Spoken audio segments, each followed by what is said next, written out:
Now is the time for us to stand up together as one. Putting together this impressive a voice cast was not an easy task. We started with Optimus Prime because Peter Cullen is such a legend, and he had established such a high excellence, integrity, and all that. But Orion Pax is a young man. And so we needed to have somebody different. So that was already kind of scary, like, we're not doing this without Peter. We were lucky to get Chris on board for Orion Pax. Big shoes to fill with Peter Cullen doing Optimus Prime. But the idea was never to imitate him. It was like, we're doing a character that will eventually become that. So Chris was on board, and I think he got his kids to give him the okay to do it, which I'm thankful for.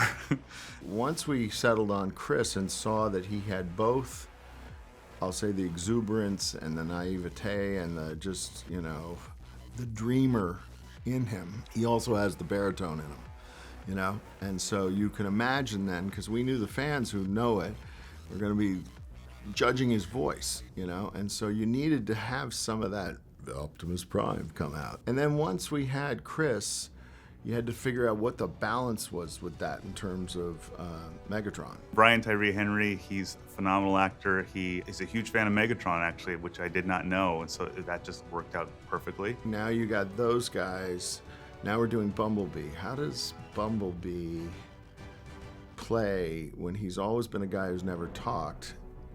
Okay, let's find somebody who can't shut up. And Keegan was perfect, And Scarlett is, I think, the best female Transformer we've ever done. And she brought so much to the part. And in part, she came along because she's friendly with Chris, and she'd also worked with Josh before. I had worked with Scarlett and Keegan before on previous projects, and as we were developing Alita and B, I couldn't stop thinking of those two for these roles, and luckily they said yes. If we survive this, I'm gonna kill you! I accept those terms.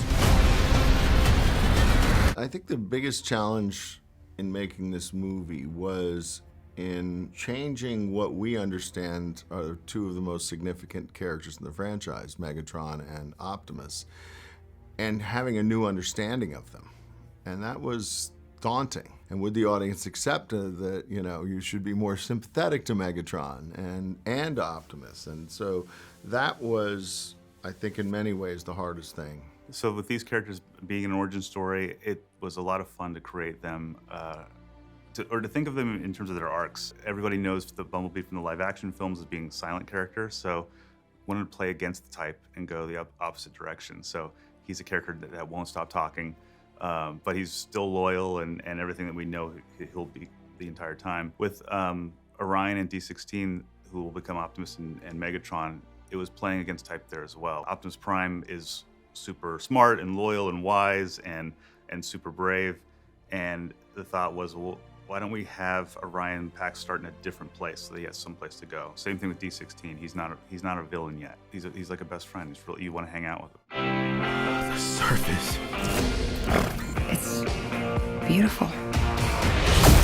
As a director of an animated film, you are directing everything. Everything on screen that you're seeing is directed because none of it exists. So that goes from not just the voices that you're hearing, not just the sound effects and also music, but also just the visuals, everything from how the characters are moving, how they're emoting, because I'm also directing the animators, and then down to once the lighting is added, sometimes, especially with a movie where there's all metal characters in a metal world, there's a lot of glares and reflections and everything, and I'm even directing those because sometimes they're not in the right place. I want the audience to look somewhere else, and so everything is directed. When we were looking for a director, we needed somebody who had that balance. Our intention always was to have a lot of comedy, but also have a lot of pathos, and the creativity that that Cybertron demanded. When we met with Josh, he so fundamentally understood the script we had developed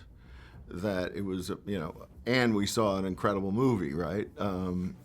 So those two things made him an easy choice. Well, the style of this was, I started with our art team, and it was going back to what we loved about Transformers growing up with it, the original cartoon, starting with that design, and then kind of updating it and keeping it in the, I want to say simple style, but in that original style that you can, where everything reads really well, and then bringing in this kind of like Art Deco flair to it, so it has, it's not just exactly what we've seen before. So even Icon City has this Art Deco style, which I really love, and just feels like robots created it. So that was the reason behind that.